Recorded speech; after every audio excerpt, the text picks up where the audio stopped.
Hello বন্ধুরা, আমি অঞ্জলি। কেমন আছো তোমরা সবাই? আজকে আমি তোমাদের আমার মতো করে আলু ভর্তা করে দেখাবো।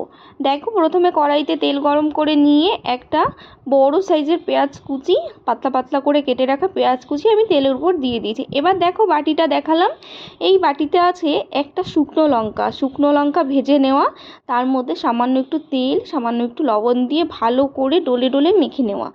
যেহেতু আমি এটা কড়াইতে করছি তাই আমি ওভাবে মেখে নিয়েছি। আর একটা কাঁচা লঙ্কা কুচি করে রাখা।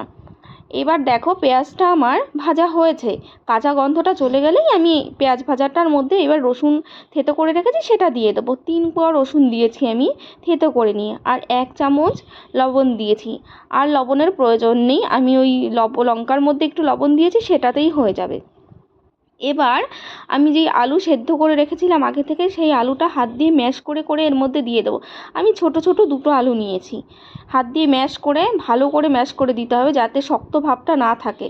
যেহেতু আমি কড়াইতে করব, সেহেতু আমার শক্ত ভাবটা কাটিয়ে দিতে হবে, একটু একটু শক্ত থাকে। এবার দেখো বাটিতে রাখা শুকনো লঙ্কা ডলে নেওয়া আর কাঁচা লঙ্কা কুচিটা দিয়ে আমি ভালো করে নেড়ে চেড়ে কড়াইতে একদম আঁচ কমিয়ে ভালো করে ভাজবো। এবার দেখো আমি একদম ডেলা পাকানোর মতন হয়ে গেছে, তখন আমি বাটিতে তুলে নিয়েছি।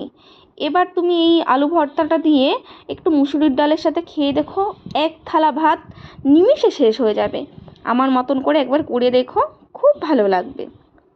আর লাস্টে একটু কাঁচা সর্ষের তেল দেবো, যাতে ফ্লেভারটা আরও ভালো আসে। এইভাবে একবার করে খেয়ে আমাকে জানিও বন্ধুরা। টাটা।